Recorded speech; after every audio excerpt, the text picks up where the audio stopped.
Yes, जो हमने discuss किया ऑलरेडी पहले, इसमें अपने लेसन नंबर 21 है। Take out page number 157 and lesson is 21। Okay, yes Devansh, take out page number 157 और government, lesson name is our government, chapter 21। हमने ऑलरेडी डिस्कस किया है कि अपनी जो कंट्री है वो इंडिया है, इसकी जो कैपिटल है न्यू दिल्ली है। ओके, 28 इसमें स्टेट्स हैं एंड 8 यूनियन टेरिटरीज है। ओके, नेक्स्ट जो हमने इस लेसन के अकॉर्डिंग डिस्कस किया वो था इसके level.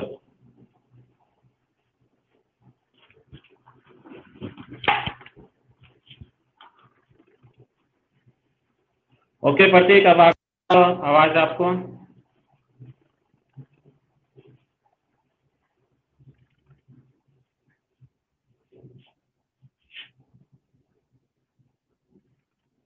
Yes Pratik Sen,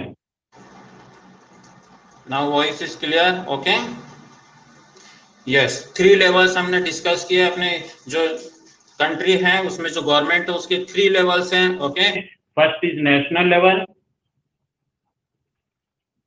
national level, state level and local level. Okay, ये 3 लेवल्स थे, तो हमने इनके बारे में डिस्कस किया था। नेक्स्ट जो अपना न्यू टॉपिक है that is relationship between and the centre. Okay, and the state, relationship between the centre and the state, कि स्टेट एंड सेंटर में क्या रिलेशन है। ओके, अपने स्टेट तो क्या हो गया, जैसे अपने 28 स्टेट्स है उनमें एक राजस्थान भी है जो सबसे लार्जेस्ट स्टेट है एरिया वाइज। ओके, एरिया जो सबसे लार्जेस्ट स्टेट है वो कौन सा है? राजस्थान है। ओके, इसी तरह और भी स्टेट्स है, टोटल 28 है, राजस्थान है, मध्य प्रदेश है, गुजरात है, उत्तर प्रदेश है, बिहार है, इस तरह से। ओके, तो इनके बीच में और जो सेंट्रल गवर्नमेंट है यानी कि सेंटर में कौन है? अपनी न्यू दिल्ली है। ओके, तो इनमें क्या रिलेशन है, किस तरह से अपना वर्क करते हैं, इनके बारे में अब हम डिस्कस करेंगे। Okay, so take out page number 158, the relationship between the and the centre. अब देखिए अपनी जो गवर्नमेंट है, अपनी जो कॉन्स्टिट्यूशन है, उसमें जो ये डिस्क्राइब किया गया है कि पावर्स को क्या किया जाएगा? डिस्ट्रीब्यूट किया जाएगा। ओके, सेंट्रल में एंड किसमें? स्टेट गवर्नमेंट में। ओके, इस तरह से पावर्स को क्या किया गया है? डिस्ट्रीब्यूट किया गया है। और जो स्टेट्स है वो अपने स्टेट का जो रूल है, शासन है, उसको रन करने के लिए रेस्पॉन्सिबल है। एंड पूरी कंट्री के लिए कौन है?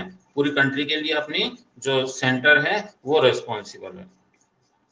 और इन दोनों की अपनी अपनी कुछ रेस्पॉन्सिबिलिटीज है, इनके जो वर्क है वो डिफाइन किए गए हैं अपने कॉन्स्टिट्यूशन में, उनके अकॉर्डिंग इनको अपना वर्क करना पड़ता है। जैसे कि आपको मैंने पहले बताया था, डिफेंस से रिलेटेड कोई वर्क है तो डिफेंस से रिलेटेड कोई वर्क होगा वो सेंट्रल गवर्नमेंट करेगी। ओके, जो भी डिसीजन लेना होगा वो सेंट्रल गवर्नमेंट लेगी। ओके, और अपनी जैसे स्कूल्स हैं, अपने यहाँ के जो लोकल एरियाज की जो प्रॉब्लम्स हैं, ओके, तो उनको दूर करने के लिए जो अपनी स्टेट गवर्नमेंट है वो डिसीजन लेती है। Okay, educating the people and looking after law and order in different states. जो स्टेट्स है वहां पर लॉ कैसे रन कर रहा है, यानी कि कानून वहां का जो शासन है वो चल रहा है या नहीं चल रहा है, इसके बारे में डिसीजन लेने का वर्क कौन करती है? State government. ओके, तो वो कौन करती है? स्टेट गवर्नमेंट करती है। तो इस तरह से इनके अपने वर्क रहते हैं। The relationship between the different level of government and the responsibilities of each are clearly laid out in our constitution. तो स्टेट गवर्नमेंट कौन से वर्क करेगी, सेंट्रल गवर्नमेंट कौन से वर्क करेगी, इनसे रिलेटेड जो भी वर्क है वो अपने कॉन्स्टिट्यूशन में लिखे हुए हैं। बोर्ड को मत देखिए, मैं बोर्ड से नहीं पढ़ा रहा, आप तो अपनी बुक में देखिए पेज नंबर 150। ओके, और जो मैं बोल रहा हूँ एक्सप्लेन कर रहा हूँ उसे कीजिए, यहाँ पर कुछ नहीं लिखा हुआ। ओके, आपको देखना ही नहीं उस पर। क्लियर है Lipika? Yes, the constitution you learn last year A set of rules. अब आता है कॉन्स्टिट्यूशन क्या है, what do you mean by constitution. तो कॉन्स्टिट्यूशन का एक क्वेश्चन आता है, तो आप इसमें ये लिखेंगे, constitution is a set of rules according to which our country run. Constitution rules का एक सेट है। कॉन्स्टिट्यूशन क्या है? उसमें रूल्स लिखे हैं, लॉज लिखे हैं, उनका एक पूरा सेट है, यानी कि जैसे आपने देखा होगा अपनी एक बुक रहती है, उसमें डिफरेंट लेसन्स लिखे हुए रहते हैं कि हमें ये लेसन्स कंप्लीट करने हैं सिलेबस के अकॉर्डिंग। तो उसी तरह जो रूल्स हैं, लॉज हैं, वो भी एक बुक में लिखे हुए हैं। ओके, उसी के अकॉर्डिंग अपने देश की गवर्नमेंट बनती है, उसी के अकॉर्डिंग अपने देश में शासन चलता है, रूल चलता है। तो उससे हम कॉन्स्टिट्यूशन कहते हैं। तो ये इसमें लास्ट की लाइन है, इसमें जो सेंट्रल गवर्नमेंट लिखा है इसके just above, a set of rules according to which our country is run is called constitution. Okay, इसमें मार्किंग कीजिए, अंडरलाइन कीजिए इसमें। ओके, कर लिया बच्चों, समझ में आ गया what do you mean by constitution? किसी को प्रॉब्लम है इसमें Lipika? Any problem? Anish, Aryan, Ayush, Bhavya, constitution clear है? Okay, Lipika, any problem?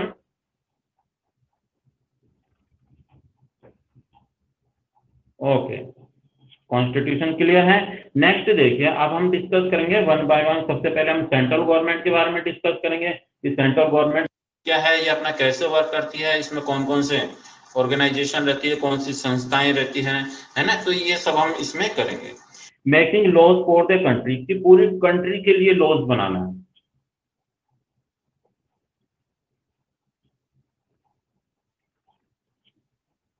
पूरी कंट्री के लिए लॉज बनाना है, तो स्टेट गवर्नमेंट तो बना। यहाँ विधानसभा में जो लेजिस्लेटिव असेंबली है, यहाँ पर कोई कानून नहीं बन सकता पूरी कंट्री के लिए। ओके, तो पूरी कंट्री के लिए अगर कोई कानून बनना है, कोई रूल्स बनना है, कोई लॉज बनना है, तो वो कहाँ पर होता है? सेंट्रल गवर्नमेंट के लेवल पर ही वो वर्क होता है। उसके लिए वहाँ लोकसभा है, राज्यसभा है, एंड आफ्टर दिस प्रेसिडेंट है, तो इनका अपना वर्क रहता है, उसके अकॉर्डिंग ये वर्क करते हैं और उसके बाद में लॉज बन पाते हैं। तो लॉज बनाने का जो वर्क है, ओके, इसमें लिखा हुआ है कि लॉ मेकिंग लॉज एंड उनको इम्प्लीमेंट करने का। इम्प्लीमेंट मीन्स होता है उसे लागू करने का, कि लॉज तो बन गए, कानून बन गए, लेकिन उसको बनने के बाद में उसे लागू कैसे किया जा सकता है, किस तरह से उसको स्टेट्स में लागू कर सकते हैं और जो यूनियन टेरिटरीज में उनमें उनको लागू कर सकते हैं, यानी कि इम्प्लीमेंट कर सकते हैं। तो ये जो वर्क है ये भी सेंट्रल गवर्नमेंट ही पूरा करती है। ओके, वो ऑर्डर देती है स्टेट गवर्नमेंट को और वहां पर वो लागू हो जाता है। और पार्टिकुलर किसी जगह भी लागू हो सकता है, जरूरी नहीं कोई लॉ बने तो वो पूरी कंट्री में ही हो। ओके, हो सकता है किसी स्टेट के लिए बनाया गया हो तो वहां पर भी वो लागू हो सकता है। जैसे यूनियन टेरिटरीज है तो वहां के लिए कुछ डिफरेंट सिस्टम रहता है, तो उनके अकॉर्डिंग वहां पर शासन किया जाता है। Okay, central the main law making body of country is the parliament. अब देखिए, जो लॉज है, कानून बनते हैं, तो उसे बनाता कौन है? हम कहते हैं नहीं कि ये कानून बन गया, तो ये कैसे बना, तो उसके लिए रेस्पॉन्सिबल है पार्लियामेंट। ओके, पार्लियामेंट होता है, इसे हम हिंदी में संसद कहते हैं। अपने इंडिया में पार्लियामेंट्री सिस्टम है, अमेरिका में प्रेसिडेंशियल सिस्टम है, वो आप नेक्स्ट क्लासेस में डिस्कस करेंगे, उसमें पढ़ेंगे हम। ओके, तो पार्लियामेंट क्या करती है? कानून बनाती है। अब पार्लियामेंट क्या होता है? ओके, तो पार्लियामेंट ऐसे नहीं कोई बिल्डिंग हो गई उसे हम पार्लियामेंट कहेंगे, वो बिल्डिंग से अपने को कोई मतलब नहीं है, वो बिल्डिंग कैसे भी बन सकती है। ओके, तो संसद की आपने फोटो देखी होगी, बिल्कुल गोल सी ऐसे रहती है, तो हम कहते हैं ये पार्लियामेंट है, वो पार्लियामेंट की बिल्डिंग रहती है। ओके, पार्लियामेंट में 2 हाउसेज रहते हैं। यहाँ पर हाउसेज का मतलब ऐसा नहीं है कि 2 घर रहते हैं। ओके, आपकी अभी छोटी क्लास है, क्लास 5th है, तो आप इनमें कंफ्यूज हो जाते हैं कि 2 हाउसेज का मतलब हो गया कि एक बड़ी सी बिल्डिंग है और उसके अंदर 2 घर है। ऐसा नहीं होता। यहाँ पर हाउसेज मीन्स होता है सदन। ओके,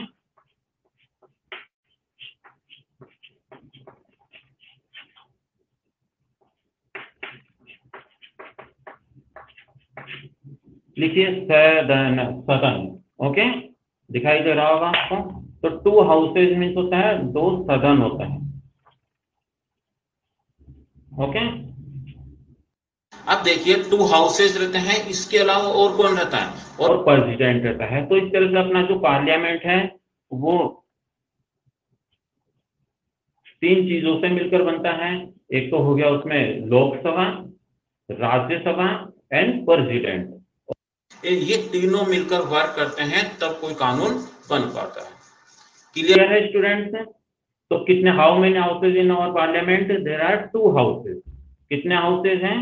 हाउसेस कितने हैं लिपिका?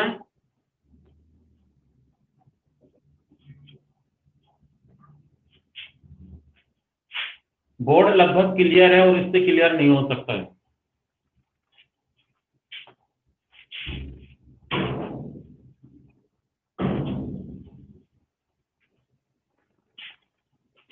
ओके स्टूडेंट, इससे क्लियर नहीं हो सकता। तो अपने जो हाउसेस है पार्लियामेंट में, कितने हाउसेस है? How many houses in our parliament? Yes, 2 houses. अगर आपसे क्वेश्चन पूछा जाए how many organs in our parliament, organs कितने हैं अपने पार्लियामेंट में, तो इसका आंसर होगा 3।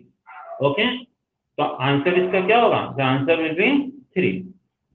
अब क्लियर है ना भैया? ओके, अपने हाउसेस 2 है। अच्छी तरह मैं आपको बार बार रिपीट कर रहा हूँ, जो आपके 6, 7, 8 या 9, 10 क्लासेस है उनको इतनी प्रॉब्लम नहीं आती, वो समझ जाते हैं क्योंकि ऑलरेडी वो पहले से उनको पढ़ चुके। ओके, तो अपने हाउसेस पूछे how many houses in our parliament, तो हम कहेंगे 2 हाउसेस। ओके, अपना आंसर होगा 2 हाउसेस। बट आपको पूछा जाए how many organs in our parliament, तो ऑर्गन्स में आपके 3 हो गए, Lok Sabha, Rajya Sabha and president. Clear है स्टूडेंट्स? इनमें से कुछ आपको पूछना है? Any question you asked me about this? इनमें से अगर आपको कुछ पूछना है, इनमें से पूछिए।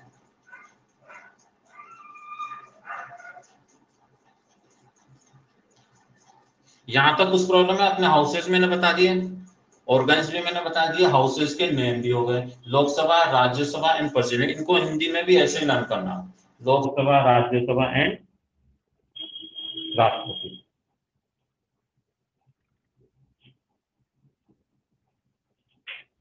ओके, लोकसभा को हम हाउस ऑफ पीपल भी कहते हैं। लोकसभा तो हम हिंदी में भी कह सकते हैं, इसे हाउस ऑफ पीपल भी कह सकते हैं। Okay,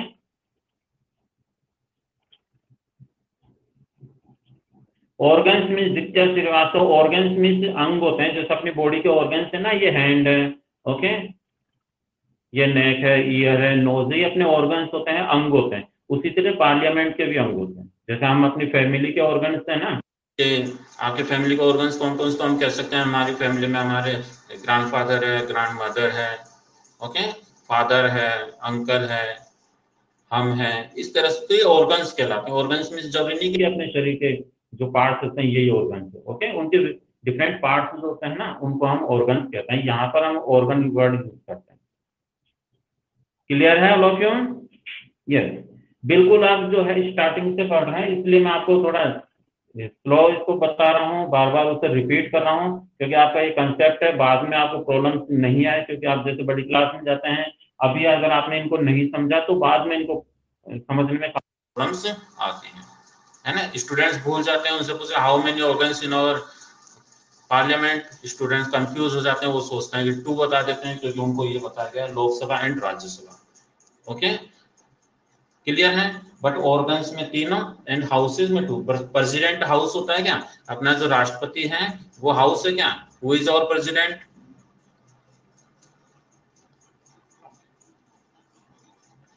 Navya Prajapat, Ayush, tell me who is the president of India?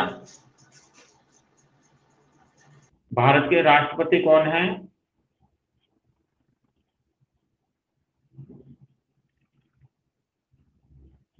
Yes, Ramnath Kovind, Shri Ramnath Kovind है ना, इसे श्री भी लगा दिया, शॉर्ट में लिखा करो एसएच, तो वो भी चल जाएगा, डायरेक्ट नेम नहीं। ओके, प्रेसिडेंट है वो श्री रामनाथ कोविंद। तो आप प्राइम मिनिस्टर है, प्रेसिडेंट है, चीफ मिनिस्टर है, गवर्नर है, जो भी बड़े हैं उनके नाम के आगे आप श्री लगाएगी। ओके, यस, तो ये क्लियर हो गया आपने। नेक्स्ट आता है, हम डिस्क्राइब करेंगे, डिस्कस करेंगे 1 बाय 1। तो स्टार्टिंग में हम डिस्कस करते हैं about Lok Sabha.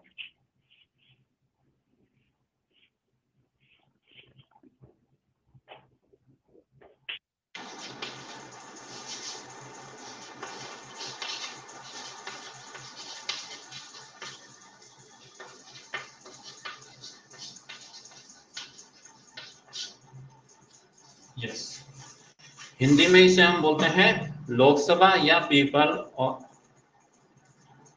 Yes house of people. अब देखिए लोकसभा है, इसे हम और किस नाम से भी डिस्क्राइब कर सकते हैं, लोअर हाउस। लोअर हाउस लिखिए आप, लोकसभा के आगे जो जगह है वहां पर लिखिए लोअर हाउस, और हिंदी में इसे बोलते हैं निम्न सदन।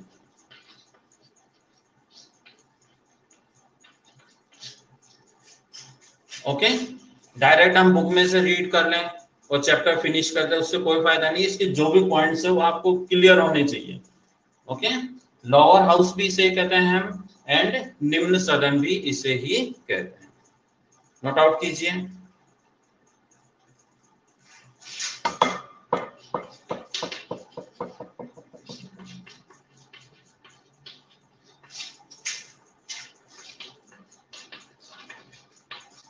अब देखिए इसमें टेन्योर मीन्स होता है टाइम। अब इसके जो मेंबर्स होते हैं उन्हें हम कहते हैं एमपी। क्लियर है स्टूडेंट्स? इनके जो मेंबर्स होते हैं उसे हम एमपी कहते हैं। एमपी मीन्स क्या होगा, मेंबर ऑफ पार्लियामेंट। जो अपने यहाँ के जो मेंबर्स है लोकसभा के जो मेंबर्स होते हैं इन्हें हम एमपी कहते हैं शॉर्ट में, और फुल फॉर्म होती है इसकी member of parliament. Okay, MP means वो मत कर देना है कि राइट फुल फॉर्म। और इससे रिलेटेड लेसन से क्वेश्चन आया, एमपी मीन्स मध्य प्रदेश कर दें आप। ओके, तो member of parliament MP short में। इनके जो मेंबर्स होते हैं, यहाँ के जो मेंबर्स होते हैं वो डायरेक्टली इलेक्ट होते हैं। उसके लिए अपनी पूरी कंट्री को, ओके, पूरी कंट्री को डिफरेंट पार्ट्स में डिवाइड कर दिया जाता है। जैसा अपनी स्कूल है, स्कूल में डिफरेंट क्लासेस है ना, उसी तरह अपनी पूरी कंट्री को डिफरेंट पार्ट्स में क्या कर दिया जाता है, डिवाइड कर दिया जाता है। इन्हें हम बोलते हैं प्रोविंसेस। ओके, कॉन्स्टिट्यूंसीज कहते हैं इनको, कि पूरे इंडिया को डिफरेंट पार्ट्स में डिवाइड कर दिया, तो इसे हम बोलते हैं कॉन्स्टिट्यूंसीज। प्रेजेंट में इसे कितने पार्ट्स में डिवाइड करते हैं, 543 में। ओके, पूरे इंडिया को 543 पार्ट्स में यानी कॉन्स्टिट्यूंसीज में डिवाइड कर देते हैं, और फिर वहां पर इलेक्शन होता है। वहां के जो डिफरेंट पार्टीज है वो अपने रिप्रेजेंटेटिव्स को वहां इलेक्शन में खड़ा करती है, और वहां के जो मेंबर्स होते हैं, वहां मेंबर्स में जो कैंडिडेट्स होते हैं उनको जनता वोटिंग से उनको इलेक्ट करती है। उनके अकॉर्डिंग जो मेंबर है या कैंडिडेट है वो जो राइट है उसको वो वोट देते हैं, और जिसको मेजोरिटी मिलती है, जिसको सबसे ज्यादा वोट मिलते हैं, वो कैंडिडेट क्या हो जाता है, इसमें जीत जाता है। ओके, क्लियर है यहां तक?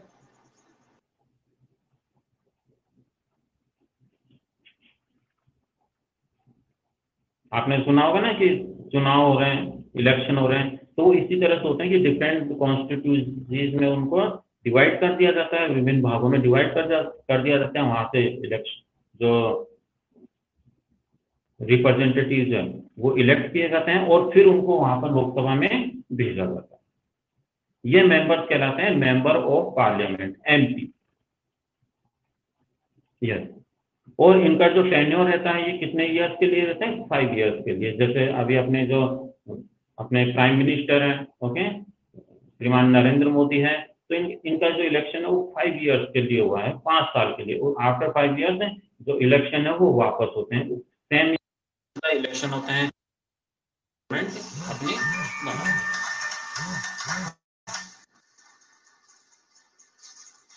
यस। अब देखिए इलेक्शन में वोटिंग कौन कर सकता है, जो वोट है वो कौन डाल सकता है। तो देखो इलेक्शन में जो 18 ईयर्स या 18 ईयर्स से अबव जो है, 18 प्लस है, और जिनका वोटिंग लिस्ट में क्या है, नाम है, वो इसमें वोट डाल सकते हैं। अभी आप बच्चे हैं तो आपका वोटिंग लिस्ट में नाम नहीं है तो आप वोट नहीं डाल सकते। ओके, और उस एरिया जो वोटिंग लिस्ट है उसमें उनका नाम रहता है, उनके पास में एक वोटिंग आईडी रहता है, वोटर आई कार्ड रहता है। आपने देखा होगा, आपके मम्मी पापा के पास होंगे, चाचा के पास होंगे। ओके, तो वो एक कार्ड रहता है, उसमें आपकी जो इंफॉर्मेशन है वो लिखी हुई रहती है। तो 18 एंड 18 से अबव जो लोग रहते हैं वो ही इसमें वोट डाल सकते हैं। अब नेक्स्ट होता है इसमें इलेक्शन में खड़े कौन हो सकते हैं। ओके, तो उसके लिए भी कुछ क्वालिफिकेशन है। अकॉर्डिंग टू आपकी बुक में ओनली ये लिखा कि जो इंडिया में रहने वाला हो और 25 या 25 ईयर से ज्यादा का अगर कोई कैंडिडेट है तो वो ही इलेक्शन में खड़ा हो सकता है। ओके, एक फर्स्ट है इसमें क्वालिफिकेशन में इंडियन होना चाहिए, 25 या 25 ईयर से अबव होना चाहिए, ओके, वह पागल नहीं होना चाहिए और गवर्नमेंट सर्विस में नहीं होना चाहिए, ओके। ये क्वालिफिकेशन रहती है जो लगभग एज के अलावा बाकी लगभग क्या रहती है, थोड़ी थोड़ी एक जैसी रहती है सभी जगह। क्लियर है? तो लोकसभा के लिए अगर आप इलेक्शन में खड़ा होना चाहते हैं तो उसके लिए कम मिनिमम एज होती है 25 और वोट डालने के लिए एज होती है 18 ईयर्स या उससे अबव। क्लियर है? Election are fair, the country has been divided into constituencies, कि जो इलेक्शन है बिल्कुल सही तरीके से ऐसा हो नहीं सकता ना कि कोई भी कहीं भी जाकर वोट डाल सके, इसलिए डिफरेंट पार्ट्स में इसको डिवाइड कर दिया जाता है अकॉर्डिंग टू साइज, ओके। ये पॉपुलेशन के अकॉर्डिंग इनका जो है वो इनकी साइज डिफाइन की जाती है। और अपने जो कंट्री है इसमें कॉन्स्टिट्यूएंसीज है ये 543, ओके, टोटल है 543, बट ये मैक्सिमम 552 हो सकती है, प्रेजेंट में 542।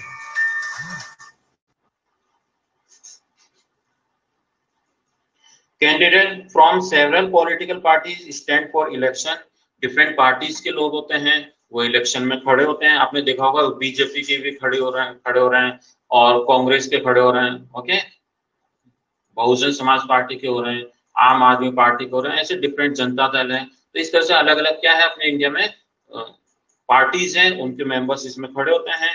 Candidate who gets most votes is declared elected from that constituency, और जिसको सबसे ज्यादा वोट मिलते हैं वो ही जीत जाता है, उसे हम इलेक्टेड पर्सन कहते हैं। The 16th Lok Sabha, which was formed after the general election in 2014, has 543 members. तो पूरे इंडिया में जो 16th लोक सभा हुई थी 2014 के अंदर, अभी 17 चल रही है, ओके, बट इसमें प्रिंटिंग पुरानी है, अभी 17 चल रही है। तो 16 का इसमें बता रखे हैं, 2014 में जो इलेक्शन हुए थे उसमें पूरे इंडिया को 543 पार्ट्स में डिवाइड किया गया था और 530 मेंबर रिप्रेजेंट द स्टेट्स। और जो स्टेट्स हैं उनके 530 मेंबर्स इलेक्ट किए गए थे, देखो इनको 530 मेंबर्स, ओके। और जो 20 मेंबर्स होते हैं ये तो हो गए स्टेट्स के,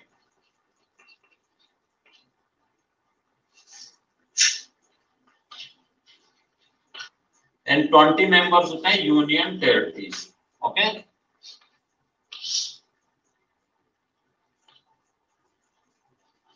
एंड 2 होते हैं प्रेसिडेंट 2 करता है। तो ये टोटल कितने होते हैं स्टूडेंट्स हैं 552। इस तरह से इनको डिवाइड किया जाता है। 530 मेंबर्स जो है वो अपने जो स्टेट से वो इलेक्ट होते हैं, जो 20 मेंबर्स है यूनियन टेरिटरी से इलेक्ट होते हैं, एंड नेक्स्ट जो 2 मेंबर्स है उनको प्रेसिडेंट नॉमिनेट करता है, ओके। नॉमिनेट का मीन्स है उनको इलेक्ट नहीं किया गया, जैसे एंग्लो इंडियन है जो फारसी लोग है या कोई क्रिश्चियंस है उनको हम एंग्लो इंडियन कहते हैं। तो उनका अगर वो इलेक्ट नहीं हो पाए हैं तो उनके लिए प्रेसिडेंट अपनी तरफ से क्या करता है 2 मेंबर्स को नॉमिनेट कर देता है। तो इस तरह से इनका जो टोटल होता है 552 होता है।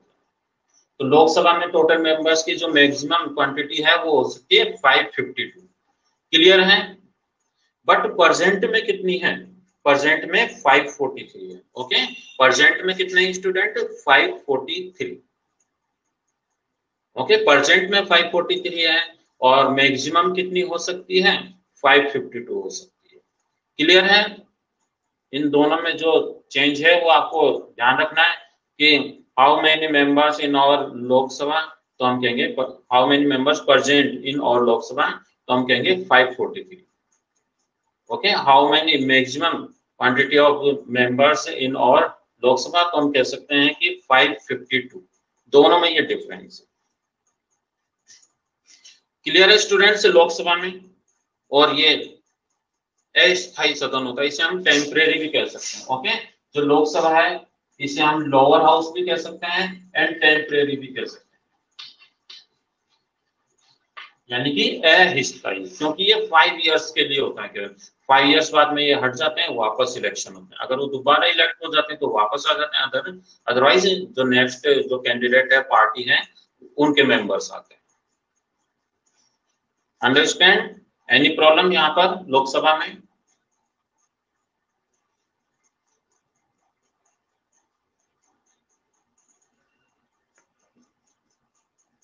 कुछ पूछना है आपको, इसमें कुछ डाउट है?